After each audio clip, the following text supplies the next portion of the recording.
General గా అయితే మహేష్ సినిమాలకు హిట్ టాక్ వస్తే రికార్డుల మీద రికార్డులు క్రియేట్ చేస్తాయి. అందుకే మహేష్ ను రీజనల్ కింగ్ అని అంటారు.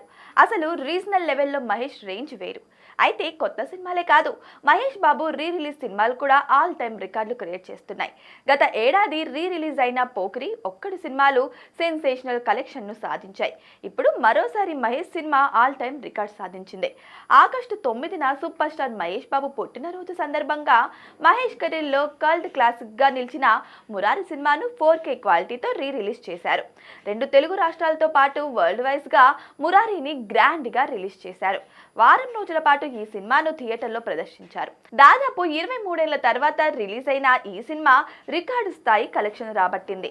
6 రోజులకు గాను మురారి 9.12 కోట్ల రూపాయల కలెక్షన్స్ రాబట్టి మహేష్ పేరిట all time re release record create చేసింది. ఇక ఓవర్సీస్ లోను ఈ చిత్రం $60,144 రాబట్టి ఆల్ టైమ్ రికార్డ్ క్రియేట్ చేసింది. మరోపక్క హైదరాబాద్ లోని ఆర్టీసీ క్రాస్ రోడ్ లో టాప్ 5 రీ రిలీజ్ సినిమాలో 62 లక్షల రూపాయలతో ఆల్ టైమ్ రికార్డ్ సెట్ చేశారు మహేష్. రీ రిలీజ్ లో ఈ విధంగా కలెక్షన్స్ రాబట్టి బాక్స్ ఆఫీస్ కి తన స్టామినా ఏంటో చూపించారు మహేష్. ఏదేమైనా మహేష్ బాబు రీ రిలీజ్ సినిమాల క్రేజే వేరని చెప్పాలి.